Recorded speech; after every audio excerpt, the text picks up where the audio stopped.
E a esquerda definitivamente não brinca em serviço, temendo o pós-eleições de 2026, onde, na minha opinião, o Congresso será ainda mais de direita e muitíssimo provavelmente o próximo governo também será de direita, algum sobrenome Bolsonaro, se a democracia assim permitir, ou o indicado de Bolsonaro. E quais são as consequências disto, pensando principalmente no STF? Tendo um Senado forte, caso vença um governo de esquerda, as dificuldades para aprovar indicados no STF seriam maiores. Não só, ainda que o governo seja de esquerda, mas o Congresso seja ainda mais à direita, que é realmente o cenário que está se desenhando, as possibilidades para aprovação de impeachment de ministros do STF ficam ainda maiores. E a esquerda, tendo essa noção, ela já começa a fazer algumas movimentações. Então a gente teve a aposentadoria precoce do Barroso, que na minha opinião, além de ter sim um medo da questão da Magnitsky, também, já que ele tinha essa preocupação, não saberia quanto tempo iria ficar, preferiu se aposentar agora para entregar de bandeja essa vaguinha para o Lula fazer uma indicação, essa vaga que ele abriu no STF. Agora, o Cláudio Dantas vem com uma outra informação de que a ministra Carmen Lúcia está pensando também em se aposentar. E se isso já está circulando na imprensa, muito provavelmente este fato irá se consumar. Então, o Lula, muitíssimo provavelmente, vai ter uma outra indicação para fazer no STF. E aí, por isso que eu coloco, até no título do vídeo, que a esquerda não brinca em serviço.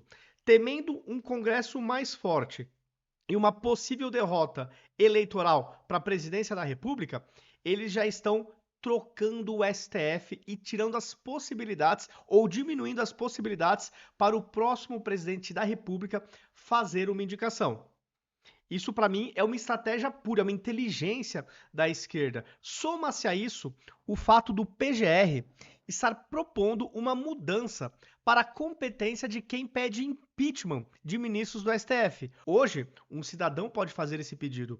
O Congresso Nacional, senadores, podem fazer esse pedido.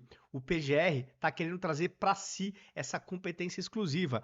Para mim, reforçando essa leitura que eu estou trazendo para vocês, a de que, temendo um Congresso mais forte, no sentido de ser mais à direita, na próxima legislatura, eles querem tirar este direito constitucional do povo e do representante do povo de pedir impeachment de ministros do STF. Aí as peças vão se juntando. Vocês concordam comigo? Ou é muito teoria da conspiração? Para mim faz todo sentido. A esquerda, ela é inteligente, é por isso que ela dominou o Estado brasileiro. Eles estão nas entranhas da estrutura estatal e eles não querem perder essa boquinha.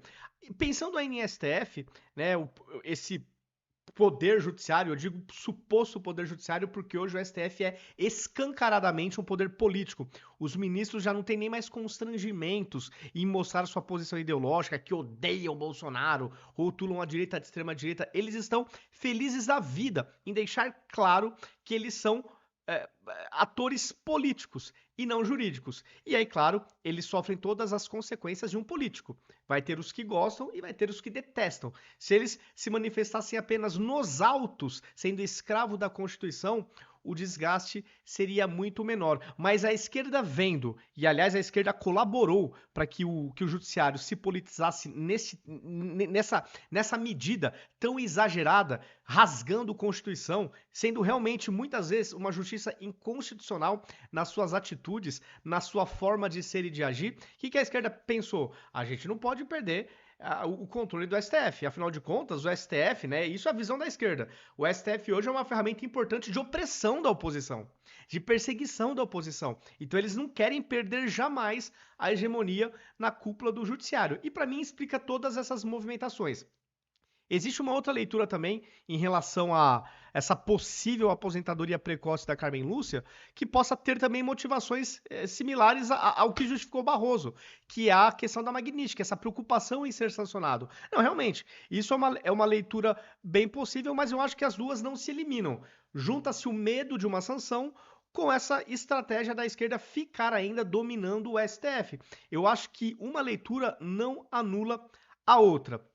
Indo para as reportagens, indo para as matérias da imprensa que tocam nesses dois assuntos, na aposentadoria precoce da Carmen Lúcia e, na verdade, a outra não é nenhuma matéria da imprensa. Eu vou mostrar a publicação do André Marcília, que fala que é inconstitucional essa proposta do PGR para ele ser o único a poder solicitar, fazer pedidos de impeachment de ministros do STF. Bastidores. Depois de Barroso, outro ministro do STF também cogita se aposentar mais cedo. E aqui a gente entrando no corpo da matéria, deixa eu dar aqui um zoom. O choro quase compulsivo de Roberto Barroso em sua despedida do Supremo Tribunal Federal parece ter contagiado outros ministros. Dias atrás, Carmen Lúcia confidenciou a amigos que também cogita deixar a corte antecipadamente. Talvez ainda durante o governo Lula. A ministra só se aposentaria do tribunal oficialmente em 2019. E aqui, pessoal, perceba como essa aposentadoria, potencial aposentadoria da Carmen Lúcia, também tiraria um pepinaço das mãos de Lula. Porque hoje ele está naquela situação. Tem gente pressionando o Lula para indicar o Pacheco e ele mesmo, ao que tudo indica, ele quer o Messias. Então ele está nesse impasse. Se de fato for aberta mais esta vaga no STF, acabou essa dificuldade para o Lula. Ele vai poder indicar os dois tranquilamente. Então ainda ajudaria o governo Lula nesse sentido. Eu não vou ler aqui toda a reportagem, basicamente o que importa é isso, né? É a Carmen Lúcia que já está aí nos bastidores falando que pode se aposentar. Então, para mim, eu já considero como certo esse fato. Quase certamente ela se aposentará este ano, dando de bandeja para a esquerda mais uma indicação. Coloque nos comentários se vocês concordam com essa minha visão de que isso é uma estratégia de se manter no poder, já que o STF hoje é um poder político e, portanto, um poder que manda no nosso país. E para finalizar, eu quero trazer essa publicação do André Marcília, que critica essa proposta do PGR para ter o monopólio de pedidos de impeachment de ministros do STF. Isso é tão absurdo, galera, que isso é uma forma. Essa proposta do PGR tira ainda mais poder do povo. Esse negócio que o poder emana do povo, para mim, tá se mostrando balela. É um monte de letrinhas escritas na Constituição. Na prática, o povo cada vez apita menos nos rumos do seu país, na minha opinião. E agora, se essa proposta avança do PGR, nem o povo, nem o cidadão comum, nem o seu representante pode pedir impeachment de magistrados, se entenderem que eles estão executando mal o seu papel e prejudicando a instituição.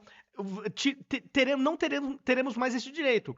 Não teremos mais esse direito. E aqui vamos ver o que o Marcília falou sobre isso.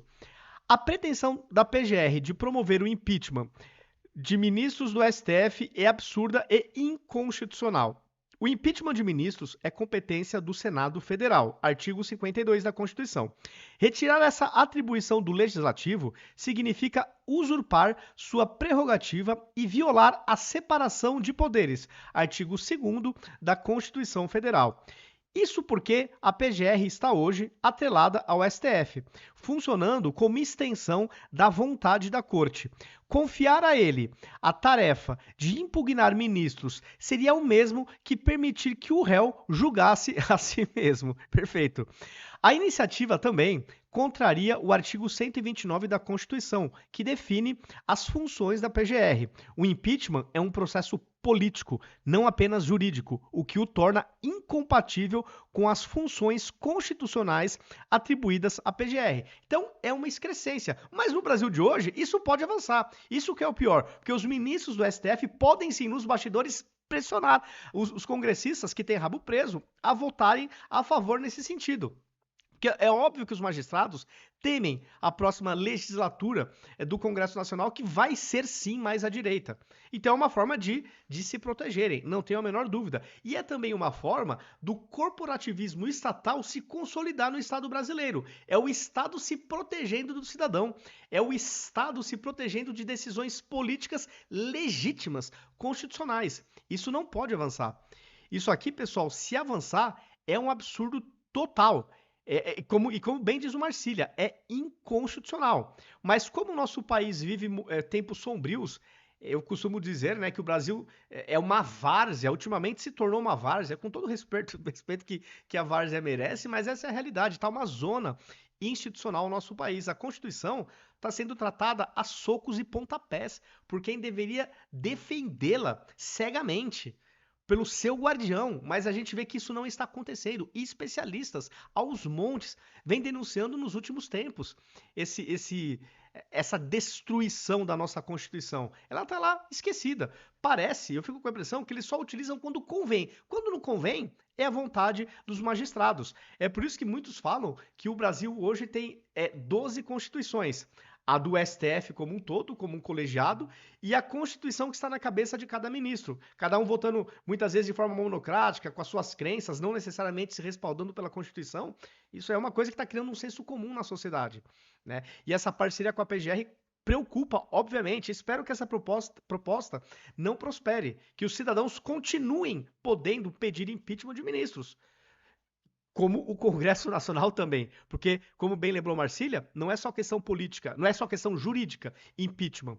É também questão política. E aí não só para ministros do STF, para qualquer político também. O impeachment tem o viés jurídico e o viés político. Por isso que não dá para surrupiar essa competência do campo da política, dos representantes do povo. Mas, para fechar, isso tudo mostra a estratégia da esquerda. Eles não brincam em serviço. Percebendo que eles têm menos apoio popular, menos representação popular, eles vão se cercando, criando obstáculos estatais para ficarem nesse período de pouca popularidade, protegidos, vamos chamar assim, do povo brasileiro, na minha opinião, na minha leitura. Coloquem nos comentários se vocês concordam com este meu ponto de vista. E se vocês gostaram do vídeo, deixem um like. Isso de fato ajuda a aumentar o engajamento do vídeo. Quando vocês deixam comentários, quando vocês deixam like, o algoritmo interpreta isto como engajamento. O próprio comentário é o engajamento. Então deixa um oizinho, deixa alguma mensagem só para ajudar na divulgação do vídeo, porque desta forma o algoritmo passa a entregar o conteúdo para mais pessoas, saindo da nossa bolha. Quantas pessoas já não se arrependeram, né, de ter votado no Lula, mas ainda estão em cima do muro, não sabem se a direita é a melhor alternativa ou não.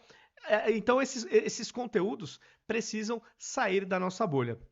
Os convido também a me seguir em todas as redes sociais. Em todas elas, eu estou como @ViniciusCFP82. Em todas as plataformas, vocês me encontram desta forma.